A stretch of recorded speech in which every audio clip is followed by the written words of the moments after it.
A toda energía. Martes y jueves a las 9 de la noche. Entérese qué se hace en la región central del Perú en ingeniería, ciencia, innovación, productividad y otros. Con profesionales de todas las especialidades que buscan impulsar el desarrollo de Junín. A toda energía. Investigación y el análisis para mejorar y avanzar en la región Junín. A toda energía. Todos los martes y jueves a las 9 de la noche. Por Cadena Televisión.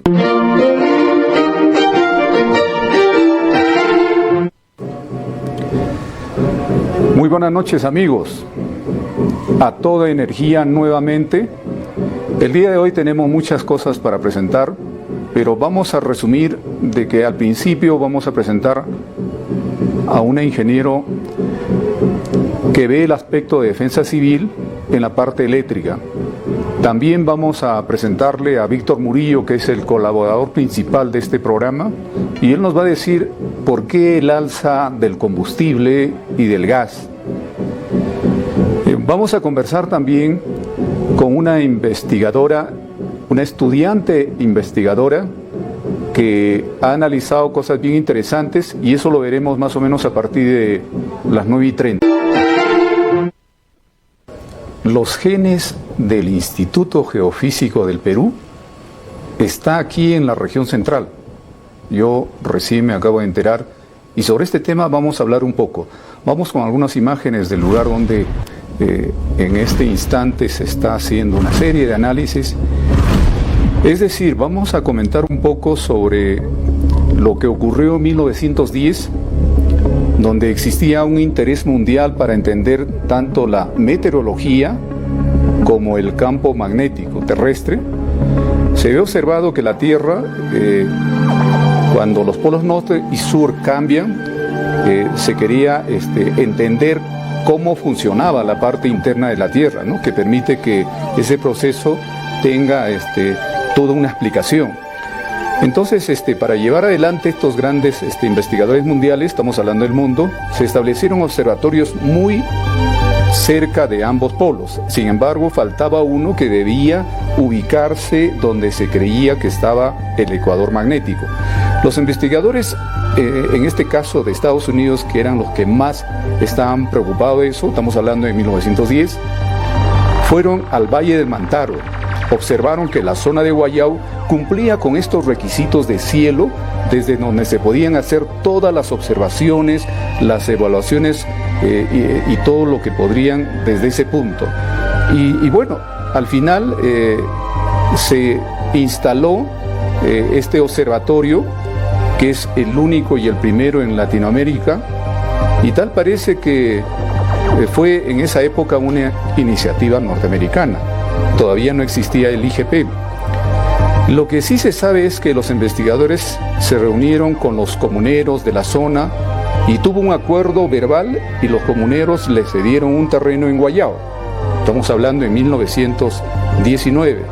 Y ahí es donde levantaron el observatorio. Y bueno, ha sido bien interesante. Estamos viendo algunas imágenes respecto a lo que están explicando esto. Y lo que me ha interesado a ustedes explicar este detalle es porque ahora hay otro observatorio cercano al Alde de Guayao con un equipamiento mucho más moderno y que sirve más al Instituto Geofísico del Perú para poder analizar todos los movimientos telúricos que existen en la Tierra, ¿no? Y básicamente del Perú. De modo que es una labor importante que realizan ahí. Aparte que existe a nivel de Perú varios lugares donde hacen este tipo de análisis, ¿no? Pero lo que sí era importante destacar de que desde el Valle de Mantaro se ha podido hacer una serie de análisis con unos equipamientos modernos y especiales para esa época, ¿no? Sobre este tema, que es bien interesante, justamente como un antecedente a la construcción de este observatorio en Guayao y la que está ahora en la parte de Sicaya, que lo llaman la estación terrena de Sicaya, es importante para mí haber hecho este antecedente porque ahora tenemos la suerte de ver a estudiantes profesionales que investigan sobre este caso. En este momento yo me encuentro con Lilian Mucha Guaire. Ella es una estudiante investigadora que ha estado haciendo una serie de análisis, sobre todo lo ha hecho con el interés de poder hacer su tesis. Eso ha sido parte de su inspiración. Entonces, ella está con nosotros acá. Voy a primero preguntarte, Lilian, ¿nos puedes comentar sobre lo que es la geoingeniería y cómo es su aplicación? Buenas noches. Muchas gracias por la invitación. Bueno, el término de la geoingeniería es un término reciente. Es un término que hace, por lo menos en el año 2015-2016, recién salió por lo menos a la luz. Ya se aplicó con anterioridad, en la década de los 70, pero el término que se dio, por lo menos para la geoingeniería, fue entre años 2015 y 2016, que significa que es la manipulación o la intervención humana en la parte, sea océano, sea suelo o atmósfera terrestre, pero con una intervención climática, es decir, una intervención a gran escala. Dentro de la geoingeniería están diferentes series de estrategias, se clasifican en dos. Está la primera, que es de aspirar el dióxido de carbono del aire para que la atmósfera pueda absorber o pueda acumular menos calor. Ahora, la otra estrategia es de reflejar la radiación solar, que también el objetivo es de que se acumule menos calor en el planeta.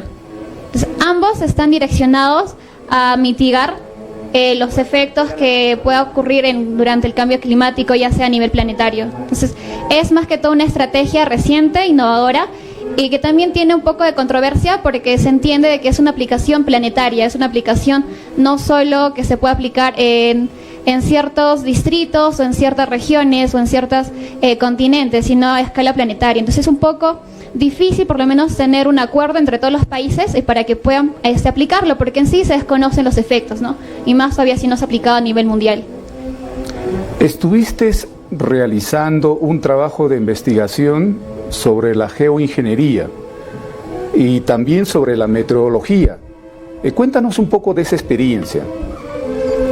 Claro, la geoingeniería, actualmente no hay muchas investigaciones en referencia, por lo menos, de cómo tratar de aplicarlas en cierto lugar o de cómo proponer en cierto lugar sin tratar de afectarlas, es decir, solo teniéndolas como lugar idóneo.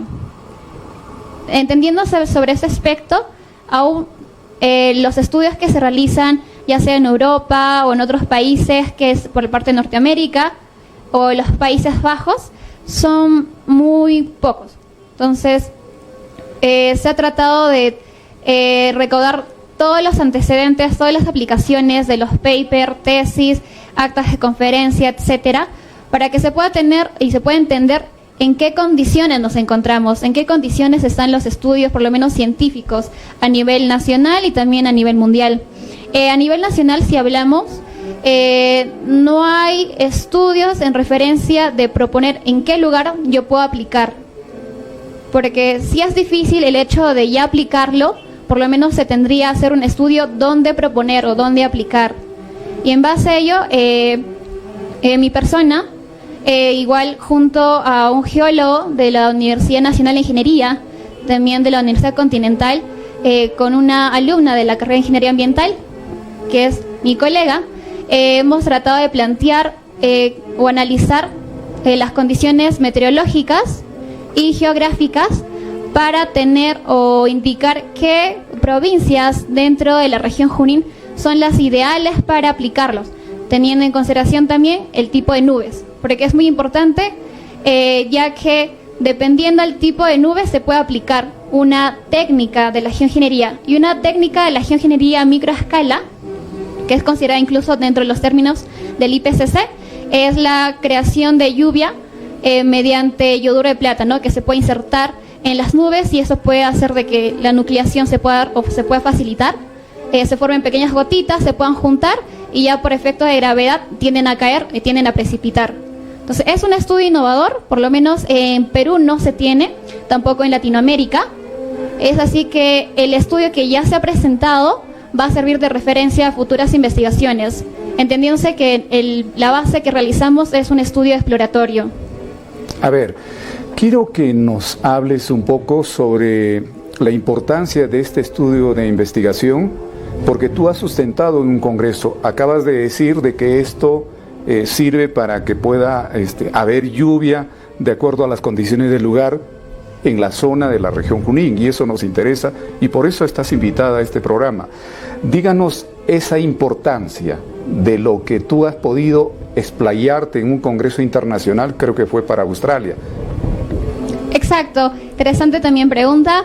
El estudio que se ha presentado es para la octava conferencia, que es de la parte ambiental más que todo, en Sydney, que es Australia. Se ha presentado ya el 21 de noviembre a un congreso. Se ha visto y se ha calificado como un estudio prometedor y de interés, por lo menos científico, porque este estudio no solo se ha quedado en la fase de gabinete, hacer con programas, tratar de procesar una gran cantidad de datos de 20 años, sino que está más enfocado el aporte en base que se tiene el cambio climático sobre los efectos. Entonces, estos efectos están relacionados a qué tanto puede afectar la agricultura y qué tanto puede incidir en la parte de la seguridad alimentaria. Entonces, teniendo en base eso, se hizo este estudio para que se pueda proponer estas zonas, entendiéndose en referencia de que todas las provincias sean mapeadas, si tuvieron indicaciones o criterios relacionados al índices de sequía, al déficit por lo menos de agua, y también por lo menos a la variación, que es la parte climatológica. Teniendo entonces en cuenta, se propuso los sitios y el aporte está más enfocado a de que este estudio le sirva más que todo a instituciones o a ministerios como el Midagri, para que pueda de alguna otra manera en futuro aplicarlas y que sea una manera o una técnica de cómo enfrentar el cambio climático, entendiéndose que ya el cambio climático estamos en un punto de no retorno. Entonces, ¿cuándo aplicarlos si ya estamos en un punto de retorno? Es decir, tomar estas medidas para mitigarlos. Porque ya tan solo el año 2019 fue el año más caluroso que se ha tenido en todo el planeta Tierra, en toda la data histórica que se ha tenido. Entonces, también va apuntado a ello, no es un estudio que se proyecta a futuro. Bien, entonces, Lilian, quiero un poco a que me cuentes sobre el estudio. ¿Han arribado ustedes que en la zona de la provincia de Yauli, que es el lugar donde existe condiciones? Eso quiere decir de que si ustedes llegaran a ejecutar, porque este es un estudio, valdría la pena porque imagínate de que el río Mantaro pasa por toda esa zona y si hay precipitación en ese lugar, entonces va a haber agua. Bueno, con la única diferencia de que la zona de esa parte es contaminada, pero ya, bueno, ese es otro tema. Fue en La Oroya. ¿En base a qué datos? O sea, los datos sencillamente ahora que son variables, como el cambio climático es tan difícil en estos últimos años, a veces esos datos estadísticos no son tan evidentes y confiables. ¿Cómo es el estudio que has analizado con respecto a esta observación que te hago?